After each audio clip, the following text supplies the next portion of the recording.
sir. Reading you loud and clear. Clear. The clock has started. The clock has started. 5, 4, 3, 2, 1. Liftoff. We have a liftoff.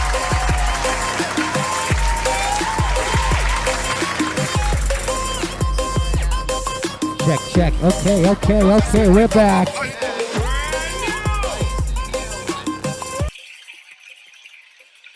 Yeah. You already know that sound. You already know what the vibes are. Okay. Welcome back, everybody. Welcome back.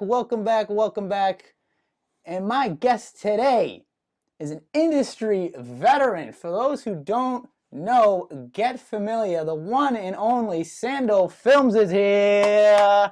What's up, everybody? What up, man? Thank you for coming in today, dude. No problem, man. First and foremost, how are you? How are things? How are you doing today? I'm good. Everybody's kind of going through the same shit right now with this whole pandemic thing, and I know everybody wants to get the world back to the way it was. We all do. We all miss shows. We miss everything. So I relate to all you on that, and I'm sure we're all in the same boat here. Absolutely, man. Absolutely. Preaching to the choir for sure. Hopefully, better things to come for the new year. Let's hope. So let's hope, right? It's all you can do out here. Yeah. Now, for those who don't know, you've become a household name for the culture in Boston. But what, in your opinion, sets Sando Films apart from the rest of the competition out there? I wouldn't really. I try not to be too competitive because there's a lot of guys out here doing the same thing, and I love all their work. I learn from their work. A lot of these guys coming up, I learn from. I think one thing that I have that's an advantage is the way I film my shows. Okay. And that was kind of that's what really got me into the industry big time, because when I started shooting shows in the Middle East, shout out to Leeds, thank you for Shout out to him, of course. all the tickets and all the comps and everything that you've done to help my career. Absolutely. I would try to find a way to film a show being one person. Like, how can you do that? How can you make it look like 10 people shot it? And that's basically, you got to run around and you got to find a way to cut it a certain way where it's going to make sense. Sometimes it's a little bit easier after doing the first few shows, and then you kind of get a groove that you get into.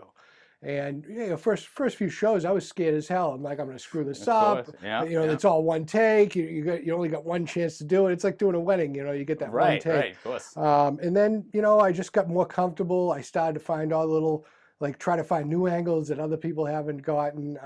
Get to know the club. There's 3 or 4 different venues in there, so everyone is shot a different way. Oh yeah, but that was kind of that was definitely something I had up. Then also I had my off the mic interview show, which I only did 22 episodes because it just got so busy that I couldn't keep up with it. Okay. But it was kind of good because I would go and meet up with a local artist and kind of feature them. It would show their videos. It would show some live stuff. Most of the stuff I shot. And I would do a little interview with them. And it was a good boost for them, and it was a good boost for me to show that I was trying to be involved in the hip hop community. And then when it got a little busy, so I actually do have one coming up for Leteb and Oblivious that I shot last year, and I'm going to try to keep doing them again. There you go. It's just now that I got more time, I should be doing more. Right. Making the most of it, though. I love to hear that. Yeah. Now, you do a plethora of events, like you were saying. You've done the shows, the interviews. Do you have a preference when it comes to the kind of work you do, or is it just you just like being behind the lens and stuff? I like to do anything that's creative. Okay. So I love doing music videos because if you have an artist that comes to you with a concept, and it's very rare, but when they come to you with the treatment, they say, all right, so one of the few artists that I work with that do that is Cynical. Okay, shout out to him. Every video that we've done, he sent me a 5-page treatment of exactly how he wants to do the video, and he's very precise on how he wants to do it. So then when I look at his treatment, then I give my 2 cents, and then we come together with our ideas, and it kind of gives a better project. So I do like to do music videos, but my bread and butter is shows, man. I love doing shows. Some of the highlight shows that I've done is Griselda, the Art of Rap tour, which that was great. I got Rakim, EPMD, Ice-T, Bone Thugs. Like it was just all these great artists, Ghostface, Raekwon, all on one stage one The night. legends out there, and I yeah. just lucked out. As a buddy of mine knew the guy who ran it, and he got me right in there. And just to be on stage with guys that I grew up listening to was just surreal for me. Oh, I would imagine. I would imagine. You know? So what do you think your key to consistency is? Because you've been at that level with those Fast artists. turnaround. Fast turnaround. Fast turnaround. Okay, yeah. Not so unappreciated. fast that it's going to be sloppy, but Mm, I've been known to go out and shoot a show and have it done by 10 the next morning. really? And it's like when you're out promoting yourself as an artist and you do a show, you don't want to hire somebody that, okay, yeah, I'll have it for you in 2 weeks. You want that content out. You got it the next day. Yeah, this is what I did last night. This is my show from last night. We already have it. Like, and I was trying to do that in consistent ways so that maybe a big artist would come to town and say, oh my God, this guy's got a quick turnaround, and then hire me for a tour. Of course. But everything stopped. So I kind of, Right. it kind of stopped. But, you know, that's one thing shows big time. Yeah, that is a big time moment right there. Like a lot of people kind of be perfectionists and never get it done, stuff like that. But like Yeah. you said, a lot of people just need that product, and you can reach that. That can definitely set you apart. You're definitely going to be up all night, but you know, as I got better at it, it was quicker.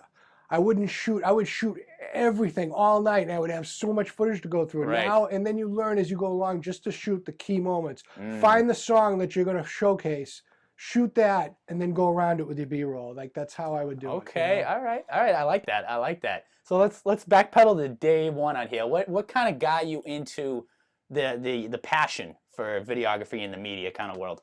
Oh, I mean, when I grew up, I was big into movies. Like loved movies. Like I was the type of kid, I didn't have a lot of friends, so my mother would drop me off at the movie theater on a Sunday. First thing gotcha. in the morning, I would watch 5 movies, and then she'd pick me up. Okay. Like, and I looked at films differently. I looked at how the angle was, or how it was shot, or how they used lighting, and I kind of just watched them different than other people. I mean, I got the story and everything, but I kind of just thought I saw things in a different way, and I thought it was something I wanted to do.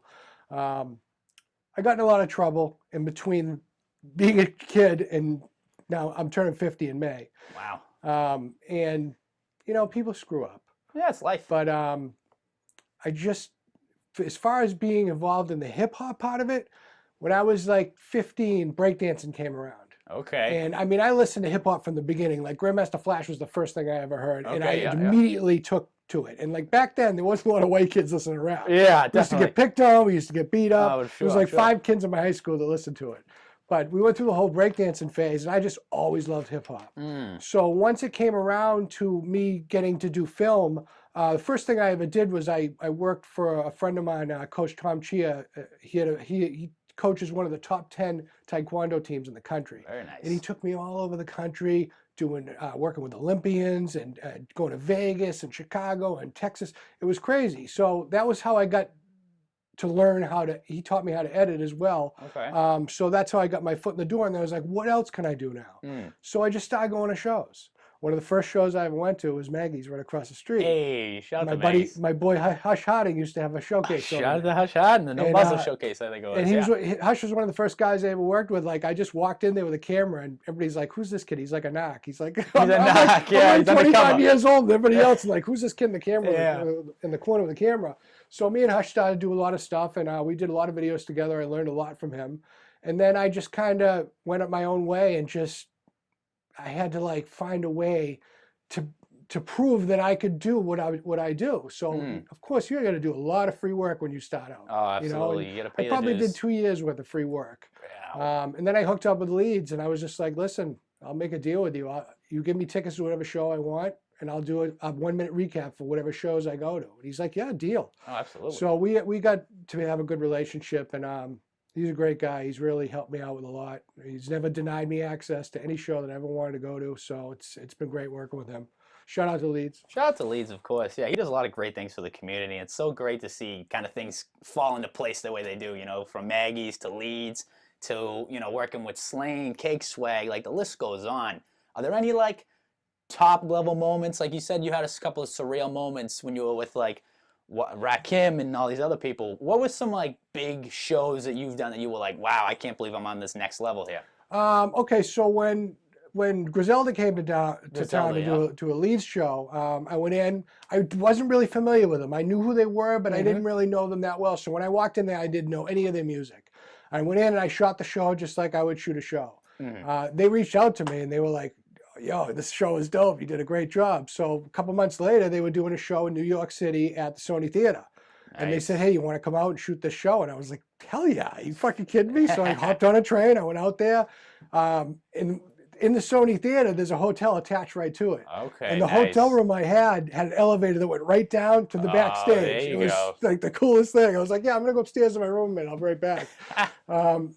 They loved what I did, and when they came back to be at the Paradise, they asked me to shoot that too. So that was a big moment for me.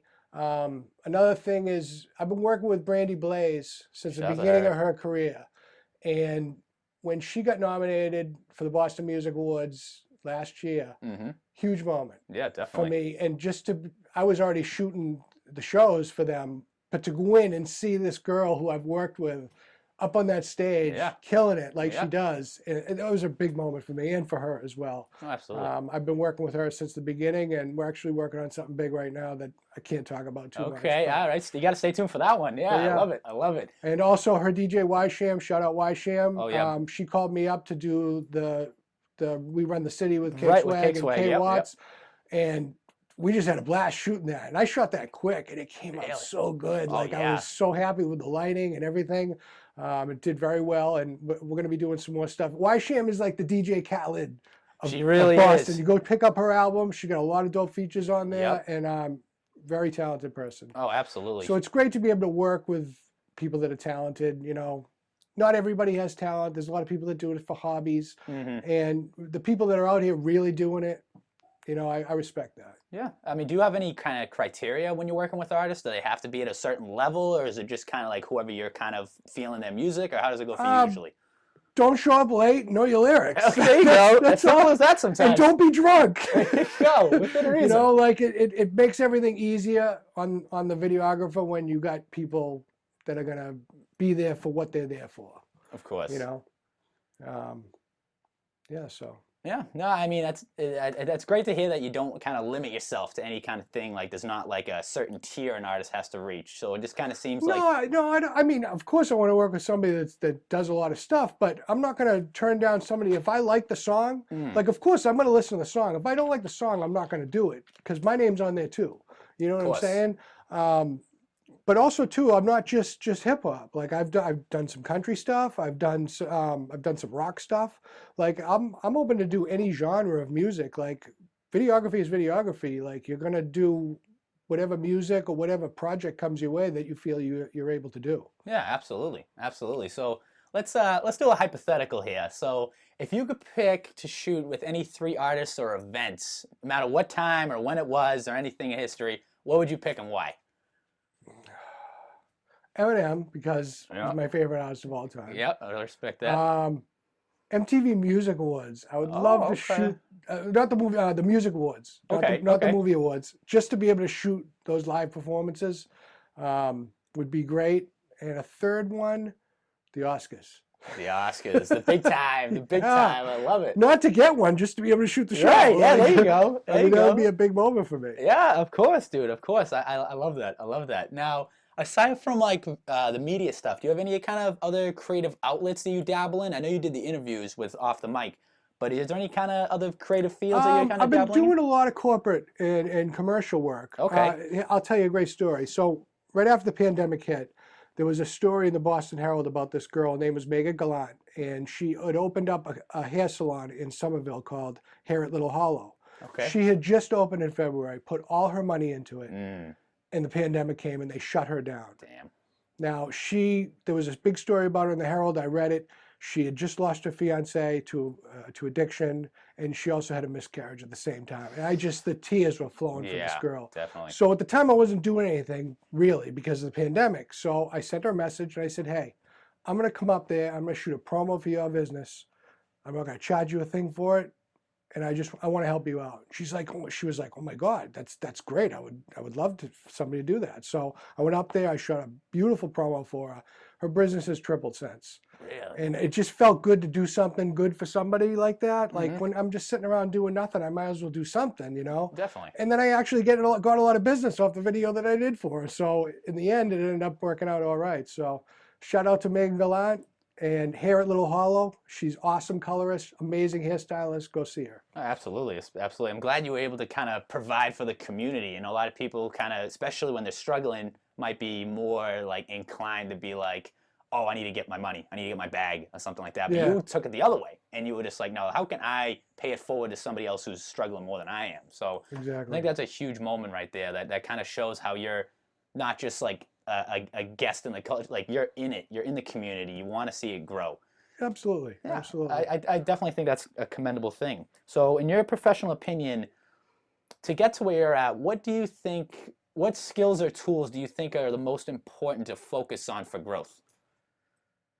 Bust your ass. Work 24/7. Work as hard as you have to. When I started out, I didn't have a car. So I had to take buses and trains to get to these places. Now, think about taking a train into the Middle East and always missing the headliner because I have to take the last train out because the last train is 12:30. Of course, like that sucked having to do that. But I pushed through it. And I get on the train, I got my SandoFilms hat. Like I actually got fans from people that saw me on the train. And that's how I built the brand. Build your brand, bust your ass, work hard. And they say it all the time. If you work hard at something, it'll happen. It's true. If you do work hard, it will happen. Oh, of course, of course. Now, do you have any other kind of advice for maybe people starting out in terms of like the right and wrong ways to build a brand? Well, I mean, you build it the wrong ways would be if you have anything like, if you're going to be a brand, don't be, I'm smoking weed all the time. Like, don't do things that are going to turn some people off and turn some people on. Try to keep it friendly for everybody. Okay, yeah. It's kind of hard when you're in the hip hop culture because there's always profanity, there's always drugs. Right, it's just the way definitely. It is. But yeah, I mean, if you believe in your brand and people, if you believe in your brand and people see that you believe in it, they're going to believe in you too. Oh, of course. Absolutely, without a doubt. So I definitely think you definitely need to have the kind of commitment to yourself because people eventually will see through it if it's put on or if it's fabricated or artificial. People don't be fake. Exactly. Don't be fake. Yeah, I definitely think that's an understated thing, especially in such a day and age where like hip hop, for example, is so saturated and it's so easy to just pick up on the trends and just be whatever's hot. A lot of people can kind of lose that authenticity. And also, like, if you fail at something, it doesn't mean it's over.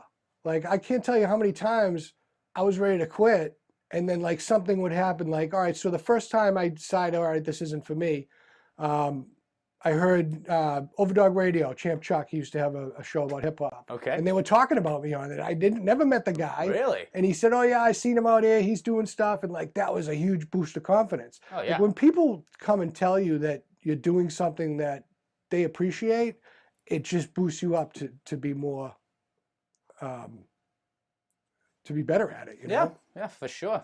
Sometimes you just need that little incentive, especially hearing it back from like a source you wouldn't expect. That could be a game changer, So were there any other kind of, now that you've kind of gone through this journey, are there any kind of like lessons or advice you might give either to yourself or maybe somebody starting out? Yeah, if you're in videography and you're starting out, don't send your first couple videos to a major artist and then get upset when they don't share them or want to work with you. Okay. So I'll tell you a funny story. So when I first started out, I took some iPhone video of Slain. Okay. And I pieced it together with another kid who took iPhone video. And it was like a right hook song. And I sent it to him. And I thought this was the best thing I ever did.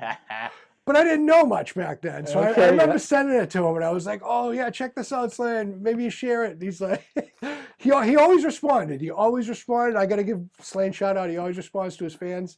But like, I knew he wasn't going to share it. And I kind of got mad. And I didn't understand why. But then years later on, when I realized how bad, I go back and watch it now and I laugh. I got to delete it at this point. Right. And then, 5 years later, he hits me up and says he wants to do a video with me. And it was so cool because it was the first video off his new album. He had done an album 5 years. Mm-hmm. So he asked me to do it. And I was just like, wow. And I said to him, what took you so long? He's like, I was waiting for you to get good, dude. Oh, damn. Kept it 100 out there for sure. Yeah, he's one of the realest guys out here. Oh, definitely. Good dude. Absolutely. He's always put on for the culture, so can't say enough good things about him. Absolutely. So And I like how you kind of, no matter how big you get, you always bring it back home to Boston. And I'm sure you could go anywhere and like be big, you know what I mean? But what's it about Boston that keeps you coming back? I grew up here. I love Boston. It's cold as shit in the winter, and I hate it. But there's just something about Boston that I love. You know, people say the people here are all assholes, but I'm an asshole, so I like it. So get along well, yeah. You know what I'm saying? Yeah. Like I like the city. I love everything about it. And I love the hip hop scene here. Like, there's so many amazing, great artists that come out of here that never get the notice that they should. And I think that's about to change. I really do. It's really close, you know, because we bring a good amount of people in here, and everybody's kind of saying like it's boiling right now. Like they're just waiting to pop off, but they're just waiting for that moment, and it's imminent. It seems like, but nobody knows when or who's going to be the one to break the ceiling. But seeing the industry from your side and the changes that it's gone through, do you think it's trending in the right direction, or do you think there's still some areas that could be improved? I hate auto-tune. I'm just going to say okay, yeah, that's fair. I guess that's fair. You know what? I'm old school too. Like, I am old school boom bap. That's what I like. But I do understand that there is a new wave of hip-hop music, and everybody seems to love it. I can't stand 6ix9ine, regardless whether he's a rat or not. I think his music fucking sucks. Yeah, that's fair. I can't do a song where they're going to scream the same word 50 times in a song. That's not fucking a song to me. Like, lyrically, I want to hear a story. I want to hear something that makes sense, not just rhyming words together. Like, but I mean, it's not for everybody. There's parts of hip hop that are for certain crowds, and then, you know, us old heads, and we love our boom bap, and it's still around. There's still plenty of great artists, and there's enough to go around where there's enough for everybody. You know what I'm saying? I can't knock a new type of music because I don't understand it, because nobody understood hip hop when we loved it when it first came out. Right, of course. You know what I'm saying? So I'm just old. Nothing wrong with that though, but there is some people out there keeping the torch alive. You know what I mean? I think I'm one of the oldest guys out here doing videos. Nothing wrong with that though, but you're in demand. People still want you in here because you bring that perspective of professionalism and passion that a lot of maybe young kids maybe don't have. You know, they'd kind of just be. I'll tell you though, some of these young kids out here, they're doing crazy videos. Like they're like surpassing what I'm doing, and it's just, I don't know where they're learning it, but I mean, I learn most of my stuff off YouTube. Obviously, I've learned from kids that are younger than me, like on how to do certain things. But I mean, that's everybody's learning off of how-to videos. It's just the way to go. That's the way. This is the day and age now. Do you have any like inspirations? I know you said you watched a lot of movies growing up. Were there any like filmmakers or videographers that inspired you? A big fan of Scorsese, huge fan of Tarantino. Yep. Even though he's a douchebag in real life. But yeah, I mean, Coppola, Spielberg, like any of these guys that just have been consistently making great movies have always been inspiration to me.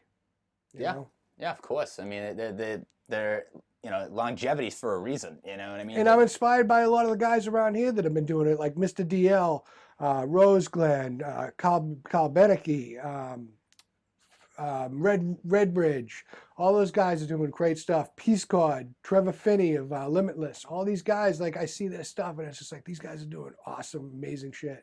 And I'm inspired by all those guys. Yeah, definitely. You know? Definitely. I never try. Like I said, I don't try to be competitive. Like, so if I see another videographer looking, oh, we're giving a special on videos, I share that shit on my page. Like, I'm not looking to like, I'm gonna steal your clients and this and that, and oh, I'm better than you and you. Like, I don't do that competition shit. Like, we're all out here to make money. There's plenty of artists and there's plenty of money to be made. Absolutely, man. Absolutely, and especially, you know, we were touching base on this a little while ago with some artists of, like, we asked like, oh, what do you think could be fixed on in the industry for music? And then they go, a lot of people are too competitive here. Like, especially because there's no. Well, the rappers are. You have to be. It's part of the sport. Exactly. I don't think we have to be competitors in the video game. Like, oh yeah. You know, like I've collabed with a bunch of guys too, and I've shot videos with other guys, and you know, I get along with everybody. I try to anyway. No, of course. Are there any like collaborations you'd like to see develop in the future with some people you might have looked up to? I always love working with Carl Beneke. Okay. You know, me and him went out to Atlanta. We did a video for Motivelli, and we had a blast doing it. I mean, we had a shitty hotel room, and that's another whole story. But we kind of see eye to eye on things. I like working with him. I've I've acted in a couple videos. Okay, there you go. Josh Bliss-Layton, he's another one. Triller's Bliss, great director. I was in a video for one of the artists that I used to do videos for. He hired him to do a video, but I acted in it, and I had to play like this doctor. I like to do that too. Okay, I've been an extra in a couple movies. I was in Ghostbusters, Black Mass, Live by Night. You know, I like to do that stuff, and I love being on a movie set, a big movie set, because you really see how it's done when you're on one of those, you know?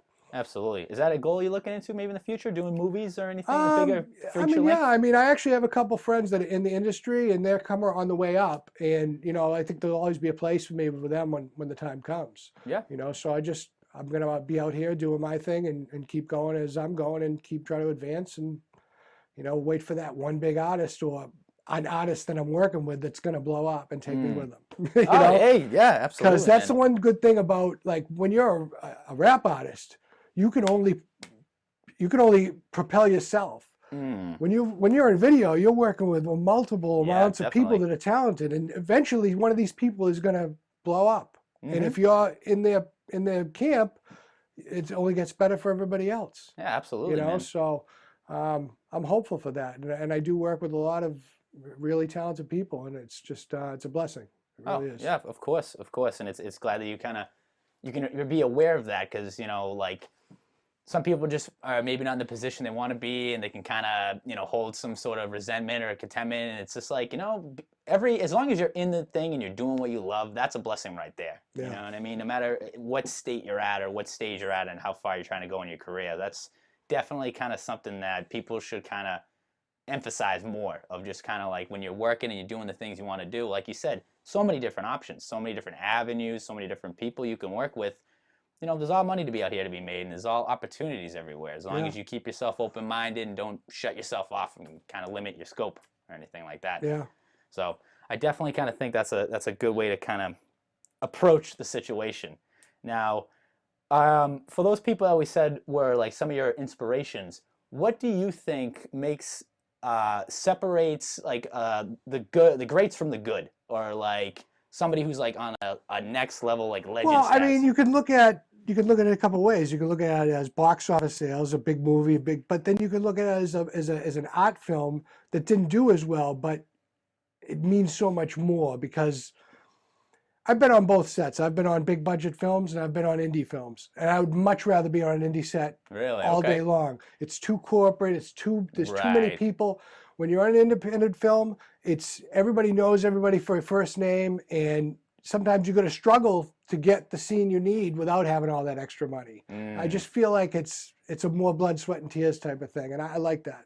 Yeah, of course. You gotta gotta grind a little. You know, put a little bit your soul, your passion into it. And like when you're in a big thing, like you said, you can lose that. You know, you can just have 65 assistants doing something, and it's not really like you don't really feel connected to the piece. And you know, you could be on something where everything's going to be easy to do, and do you want it to be easy? You want it to be a challenge. I came here from hard work, so when I do hard work on something and it comes out great, you feel a lot more better about it. Absolutely. And if something just, I sent it to somebody and they edited it for, you know what I'm saying? Like, you just feel better about it. Yeah, I mean, a lot of the satisfaction is in the work, not the attainment. You know, and a lot of people can kind of get caught up in the glitz and glam, and they can just forget that kind of thing. But I think that's one of the reasons that you're still in such a demand. You know what I mean? Like, you still value that. You still value the work you put in and the quality of it. You know, you just don't want to just be like, here's a stock like template I use, whatever, throw together or anything like that. You're like, no, I want to take the time and put my heart into the craft. And I think that definitely shows when you're working and all the projects you put out. Yeah. So what's next for Sando Films? Like, where do you want to see? Like, let's say COVID aside, right? In a perfect world. Well, where do you want to see? I want to see myself on tour with a big artist, you know, but till shows come back, that's like a thing of the past. I know Slane's coming out with some new music. I'm hoping he's going to hit me up for a video. I've been working with this artist out of Fall River, Life Crisis. Okay. I've shot 11 videos for him. Nice. And he's worked with some huge artists. He did a track with Styles P, Daylight. Very nice. Slane he did a track with. He did a track with Terminology, Rex. So he's coming out with an EP with Static Selecta and Terminology. So I'm going to be shooting a video or two off of that. So I feel like he's on the come up. Oh, for sure, for sure. I'm hoping for, and Brandy, always consistent. Cynical, he's on his way up. We got a bunch more videos coming out with him too. Keith Gullah is another kid I work with, and he's awesome too. Like, and these are the people that bring me these ideas for their videos. You know, they have a concept. One video that I shot last year that I was really proud of was "Do What You Love" with Slane. Okay. So when he first came to me with that idea, his idea was that he wanted people to hold up a sign of their clean time. Oh, so that was the concept of the video. But then I took it. He had this boxer that was clean. He wanted me to go and film some stuff with him. So I came up with an idea while I was shooting for the boxer that I would put these little mini stories inside the video as well. So it started off with the graffiti artist, Keith Myers, rest in peace. We lost him, unfortunately. And then Matt Gannum, you know, he was working for Banyan at the time. Now he has Aftermath Treatment Center. So it showed him doing the stuff with the treatment people. And then finally it was Slane in the studio. So it had these 4 little mini stories inside. And I don't think he kind of had an idea of what I was going to do eventually. And I just sent to him and he was like, I love it. So I love the way that video came out, and it touched a lot of people, and it still gets shared to this day because it's inspiring for a lot of people that are going through addiction. And you know, I've had people see that video and say, this video like made me feel have hope, and I'm clean now, and it makes you feel good, like that something you created from nothing can touch somebody that way. You know, it's just it means all that much more. But that was my favorite video from last year, and it took about 3 months to get it all. So I had to keep all those people's signs. I had to go and get each one of them, you know? Absolutely. And then he had a bunch of viewers send in stuff. So it was stuff all from all over the country. Wow. So it was kind of cool. It did come together really nice. I do remember when that came out, there was a few people I know personally that was featured on it, and it really definitely struck an emotional chord, you know what I mean? And that's one of the things about Slane that I really like as a fan is he can bring you into that world and then make you, you know, get that empathy and that kind of like realism that comes with that thing that a lot of people might like forget about, you know, try to muddy the past or, you know, forget about it. But he kind of just brings a light on it and shows that there is hope. There is like, you know, some like positivity out there. Yeah, I think the past couple of years he's really been brought into the light about his sobriety and how much it's affected his life. And he does a lot to help people that are going through it. And that's, a lot of artists don't go out of their way for just regular common people. And Definitely. That's shout out to Slane on that. Yeah, absolutely, absolutely. Now, I love how that was a great video you brought up. Are there any other ones that stand out to you as being like one of your favorites that you've worked on? I did a video with Keith Gullah. I can't think of the name of it, but we had this backstory because he's a former heroin addict, and we had this backstory where it was more of like a movie instead of just a guy rapping on camera. Okay. So it started off, you know, his friend was sleeping on the couch. He breaks in, he steals her ATM card, he steals her car keys, goes to the ATM, gets stuff. And then I have this scene where he's shooting up, and I did this effect took me all day long. It's like one of those things where you say you really work on an effect to get it. It took me all day. So I had him actually like a ghost image come up out of his body, and he looks back at himself. And then it goes to another scene where the friend that he stole the thing from, she comes and finds him in an alley, and he's ODing, and she knockins him and gets him. But it was like, I want to do stuff with is like more of a story, not just a guy rapping on a graffiti wall, you know. But so many people don't want to do that. They don't want to put the time in, and you got to put time in to come up with something like that for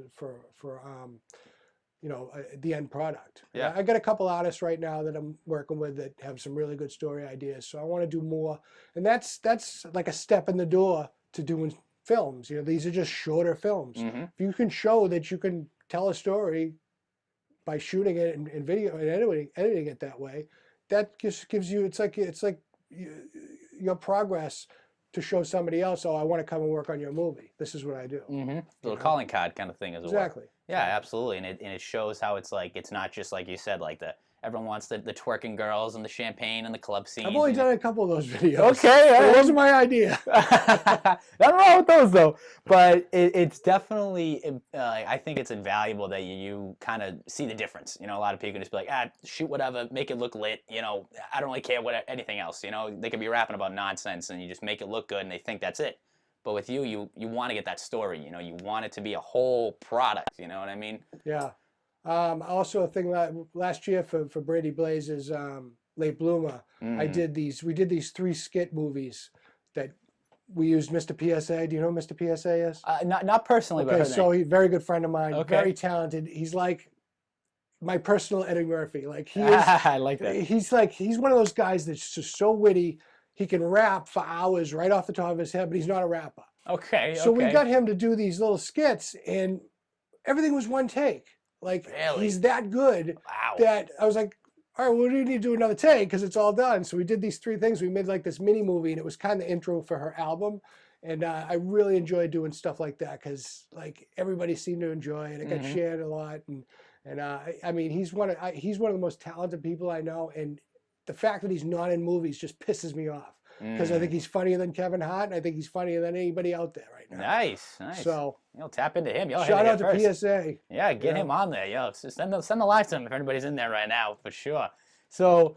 Well, that was great though. I love that. So I'll leave you with one. I always like to end on a positive note. So I'll leave you this one question. 2020 has kind of been, like a dumpster fire of a year. Big time. Put it mildly, right? Yeah. But what has been like a positive, a silver lining for you this year that, like a positive kind of reflection there?